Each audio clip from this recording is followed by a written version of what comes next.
Okay, Bismillahirrahmanirrahim. Okay, hari ni, pada malam ni Kak Tina nak menceritakan mengapa kita perlu berkolaborasi dengan MV. Okay, ini adalah dua sahabat, Rich Tifah dan Jay Vander. Mereka dahulunya adalah seorang tentera udara pada Perang Dunia Kedua. Okay, mereka berasal daripada Belanda.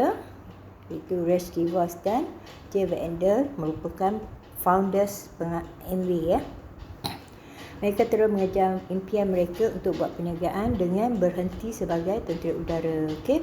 Permulaannya mereka membuka sekolah juruterbang, restoran dan akhirnya menjadi pengedar Nutrilite. Di situlah bermulanya titik tolak tertubuhnya MV pada tahun 1959. Sekarang mereka berdua telah meninggal dunia dan telah diwarisi anak mereka iaitu second generation iaitu Steve Vander dan Doug DeVos. Okey.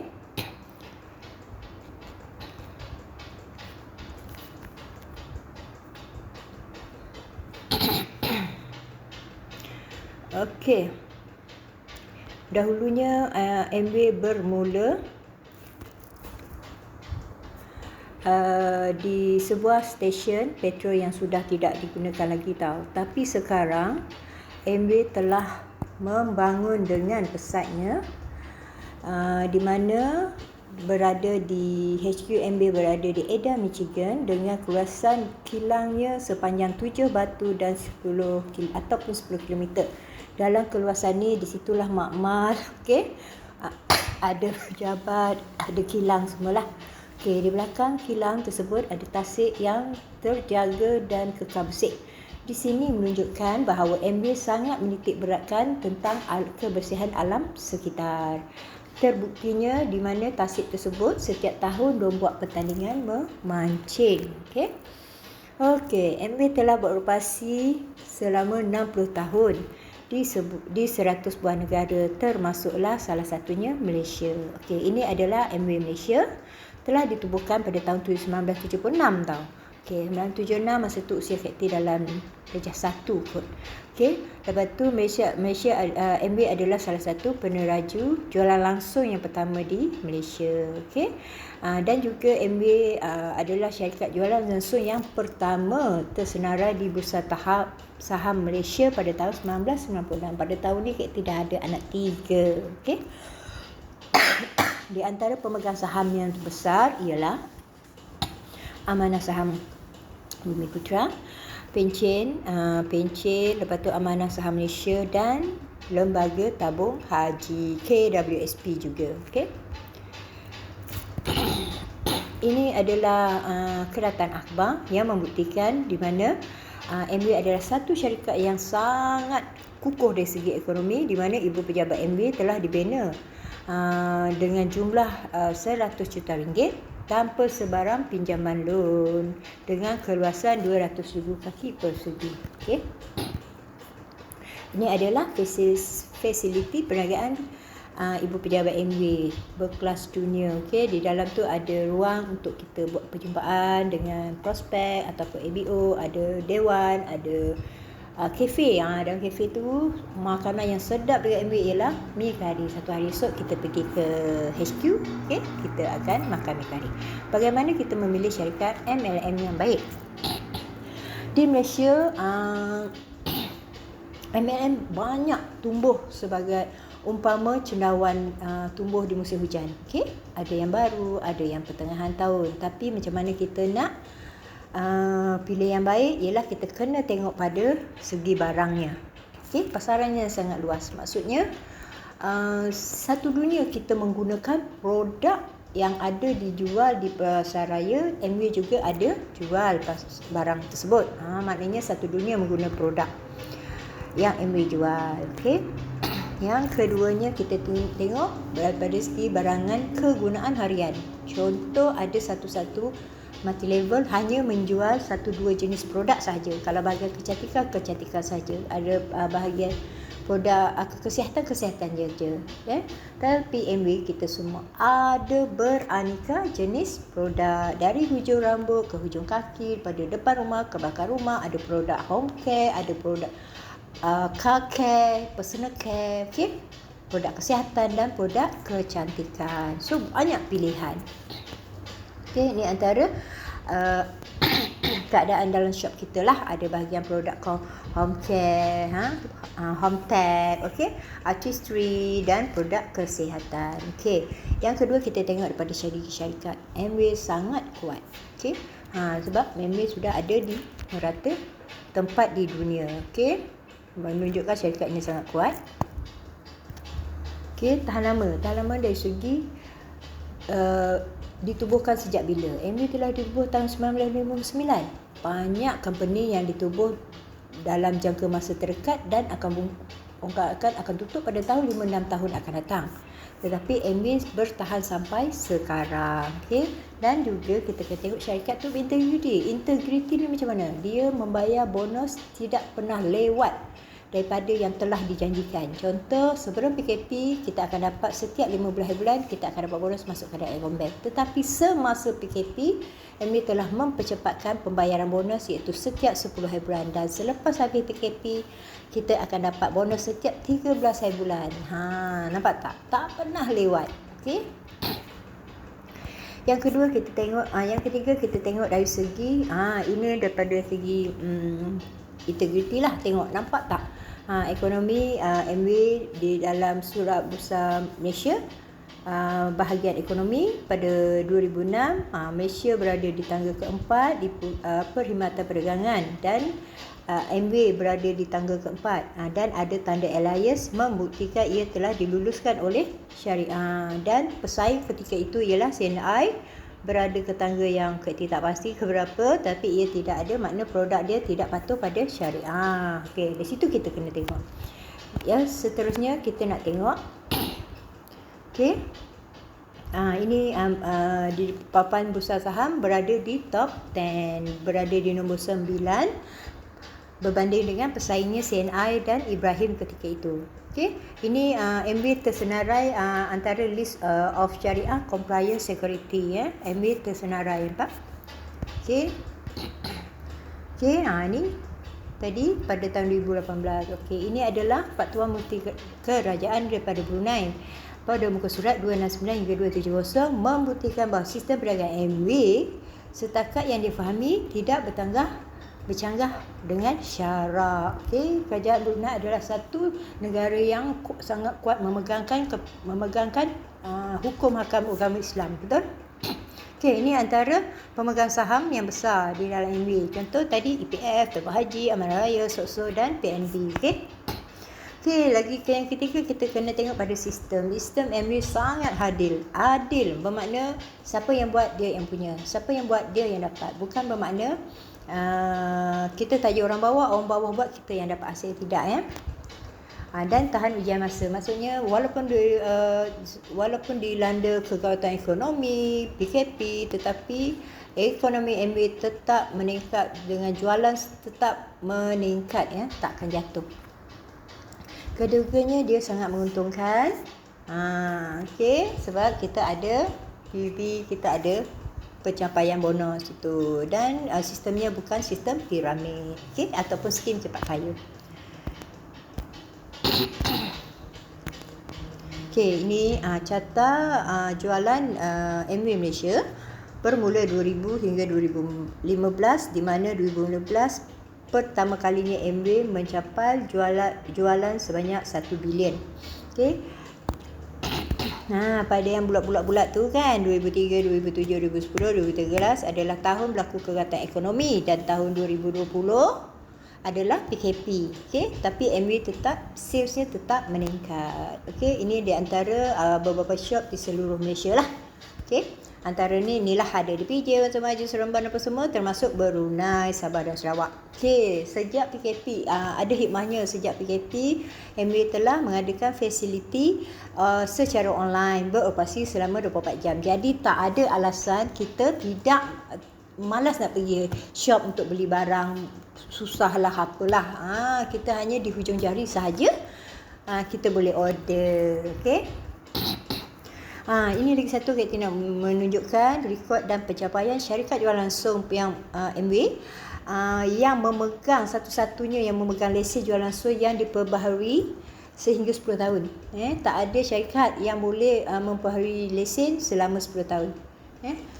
Biasa paling lama pun 2 atau 3 tahun sahaja. Okey. Yang terkini sehingga 2030. Okey. Dari segi jaminan kualiti barangan, okey, kita tengok pada penyikian dan pembangunan. Di dalam MBA terdapat 1,100 saintis geoteknik dan geoteknik, ada 100 saintis dan pakar institusi kesihatan Nutrilite, ada 65 makmal penyelidikan.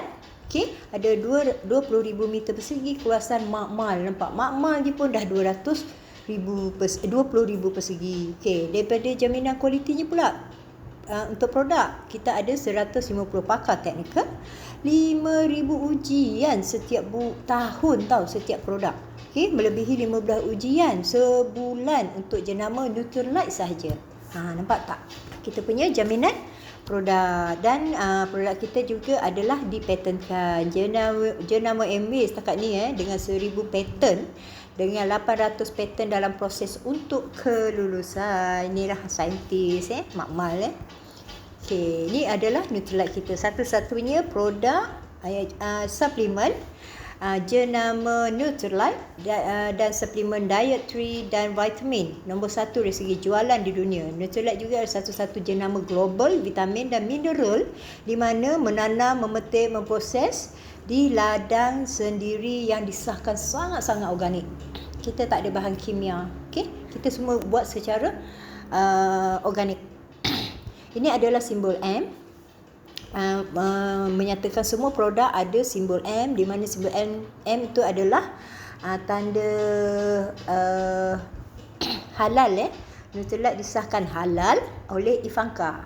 Ini adalah simbol M halal daripada US lah kan, yang diiktirafkan oleh JAKIM Malaysia. Okay, so kita boleh guna produk kita tanpa was-was. Pastikan di botol produk kita tu ada simbol M dan hologram yang berwarna silver. Okay, tu ladang kita lah. Okay, setakat ini faham tak apa yang kita cakap? Okay, dan di sini kita nak menerangkan kenapa kita memilih MW. Yang tadi daripada segi barang, syarikat dan sistem. Yang ketiganya aktif memilih kerana pendapatan warisan security income. Apa itu pendapatan warisan? Kita nak cerita, ini adalah diamond kepada Pak Lah tadi, iaitu Diamond Chan Poh Yok. Dia berpangkat diamond. Beliau telah meninggal pada tahun 1993. Okey. Ini adalah statement income beliau pada tahun 1993. Januari ke Mac, beliau masih melakukan penjualan dan itulah income tu beliau. Tetapi start bulan Mei beliau telah meninggal sehinggalah bulan 12. Tapi income tetap masuk dalam akaun dia. Macam mana dia buat bisnes? Padahal dia dah meninggal. Betul ke dia meninggal? Okey, ini adalah statement bank ni pada tahun 1994 terus masuk ke dalam akaun dia. Okey. Inilah buktinya yang Chan Poh Yok ni telah meninggal dunia. Ada batu nisan. Okey. Ini anggaran lah, beliau telah meninggal selama 25 tahun. Setahun beliau memperolehi 250,000. Okey. Anggarannya beliau mendapat 6,250,000. Okey, ke mana perginya duit beliau ni? Okey. Beliau kedua ibu bapa beliau mendiang telah meninggal dunia. Beliau tidak pernah berkahwin. Bermakna pencennya tak tahu kita nak bagi kepada siapa sebab tak ada anak, tak ada mak bapak. Ke mana pergi pencen dia? MB mencari-cari waris kepada mendiang. Akhirnya MB jumpa abang beliau, abang mendiang ini Syahrul Fahmi dan Sifumas, jumpa dengan abang Chan Poh Yok dan juga adik Chan Poh Yok. 6 juta tu tadi telah dibagi kepada dua beradik ni. Okey. Dan sekarang apa yang kita tahu, abang beliau telah meninggal dunia dan bahagian abang tu telah diwarisi kepada anak-anak abang mendiang. Okey, itulah dipanggil pencen warisan. Okey. Okey, itu tadi membuktikan pencen warisan. Dan sekarang kita nak tengok, ini adalah seorang penjual durian tepi jalan dan juga menjual tafufa. Okey, beliau hanya sekolah sampai darjah 2, bercakap bahasa Melayu pun tak fasih. Bini beliau adalah seorang kerani di sebuah kilang lah. Okey, beliau telah membuat MBA sehingga mencapai tangga yang tertinggi dalam MBA, iaitu Founders Crown Ambassador Lee Kim Soon. Walaupun dia tak pandai bercakap Melayu, dia tak belajar tinggi, tapi beliau telah mencapai berjaya dalam MBA. Okey, itu tadi orang tidak bersekolah. Okey, ini Katie nak ceritakan seorang Datuk Zulkifli. Beliau ada 14 syarikat tau. Okey, yang terakhir kita tengok, beliau juga ada sebagai direct distributor MWay Malaysia. Kenapa beliau seorang datuk memilih MWay sebagai perniagaan yang terakhir? Kerana juga pencen warisan untuk anak-anak beliau. Kerana beliau berfikiran bahawa 14 company itu mustahil akan diwarisi kepada anak-anaknya sekiranya beliau tidak ada nanti. Okey. Jadi dia buat MWay untuk jaminan anak-anak dia. Ni Datuk Zul bersama mentor kita. Ini kenal tak? Ini siapa? Okey, ini diamond dari Dr. Azmi. Bekas timbalan Kementerian Kesihatan pada tahun 2021. Datuk Dr. Azmi. Beliau ada 4 buah klinik tau. Sangat-sangat sibuk nak menguruskan 4 buah klinik. Tetapi beliau pilih juga untuk buat MWay.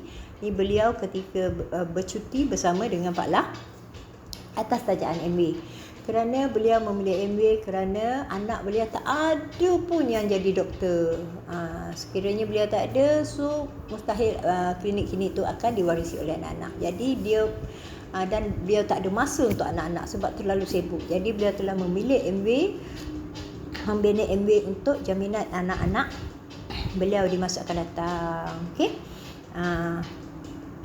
Ni dia Dr. Azmi kita, wajah terkini.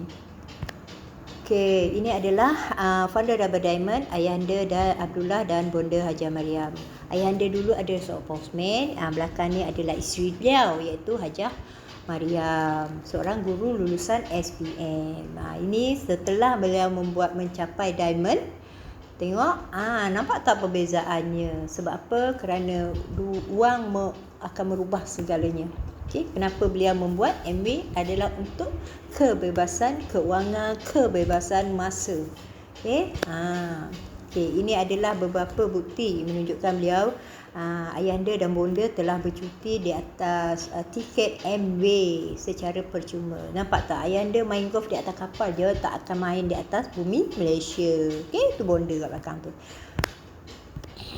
Okay, ini adalah Diamond Safwan yang dan Yuzi. Beliau berdua ni adalah kelulusan sarjana muda sains komputer. Okay. Diamond Safwan adalah perundi ICT dan juga ahli lembaga sebuah syarikat Zeta Consultant, dan telah meletakkan jawatan pada tahun 2020. Semasa PKP beliau meletakkan jawatan dan meneruskan bisnes MWay. Diamond Yuzi pula adalah seorang pengusaha outlet edar marketing, iaitu susu Violet. Okey. Membuat MWay sehingga sekarang. Ini adalah reward untuk beliau. Diamond berdua telah pergi Langkawi tahun 2017, 2018 pergi Hokkaido, 2019 pergi Dubai. Lepas tu tahun 2020 kan PKP, diorang patutnya pergi Sydney tapi tak lepas sebab PKP. Diorang telah dibayar 25,000 masuk dalam akaun. Tak dapat pergi bercuti, dapat duit tau. Okey, tahun 2021 diorang akan pergi Alaska sepatutnya, tapi telah ditunda ke tahun ni, bulan 6 insya-Allah mereka akan pergi ke Alaska dan ke Alaska. Okey, tengok ni gambar kereta. Alhamdulillah telah keluar kereta pada Mei 2001. 2001 adalah musim PKP, tetapi dengan bisnes MWay beliau telah dapat keluarkan kereta. Orang PKP tak ada duit, tapi seorang pengusaha MWay, bisnes MWay akan sentiasa ada bonus. Okey, ni beliau terus pergi ke rumah mentor pada tahun 2000 selepas keluar kereta. Ini adalah cash reward. Tahun 2019 138,000. 2020 adalah pada musim PKP, income telah sekali ganda, dapat 275,000. Nampak tak? Musim PKP income berdambah. Kan? Okey, ini adalah gambar Simon Safwan dengan Fahmi Sifumas, okey, di Taiwan apa semualah. Okey, sini kita nak cerita perbezaan dua darjat. Okey, tapi telah merasai kebebasan keuangan, okey, masa dan dapat melancong bersama-sama. Ini seorang ADC Saripah, FADC Saripah, seorang penoreh getah, mengutip tin sampah, bekerja kilang. Okey, mengutip kotak, mengutip tin untuk dijual untuk sara hidup. Suami beliau adalah seorang pemandu lori. Okey. Berbeza dengan FEC Aulayah, seorang usahawan yang berjaya, ada 5 butik di KL, tetapi juga telah memilih MV. Nampak tak, walaupun perbezaan darjat, tetapi kedua-duanya berfikiran bijak untuk memilih MV sebagai bisnes mereka. Okay. Tujuan mereka sama, iaitu untuk mendapatkan pencen, kebebasan masa, kebebasan keuangan dan macam-macam kebebasan lah. Okay, ini ada gambar dari kita pergi umrah apa semualah. Okay, Dubai, naik cruise, okay, main dengan dolphin. Okay, mesti biasa orang kata tak larat lah, penat lah, tak sihat lah. Okay, kita jangan fikir diri kita, kita tengok terbukti kurang upaya pun bukan alasan untuk tidak berjaya dalam MV. Sebab MV adalah satu bisnes yang senang. Sangat senang sebab orang payah pun boleh buat. Dah ada pencen. Dan kalau tak ada masa lah, sibuk lah, nak hantar anak lah, nak masak lah. Kita tengok ni seorang doktor pakar jantung, Dr. Hamzah di Hospital Serdang.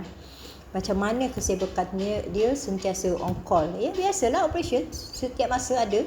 Okey, tapi dia tetap berjaya dalam MV juga. Jadi bukan alasan kita tak sihat, kita tak larat, kita tak ada masa. Okey. Ini adalah gambar rumah kediaman ayahanda dan bonda. Sekarang dah tambah lagi satu tingkat ya. Ini ada suasana di dalam rumahnya, sangat mewah. Beliau hanya seorang postman tapi dapat banner mahligai seindah ini. Kan? Hanya dengan duit MW. Okey, di Bukit Jambu, Pulau Pinang. Okey, itu sahaja perkongsian Kak Iti. Okey, terima kasih Kak Iti ucapkan.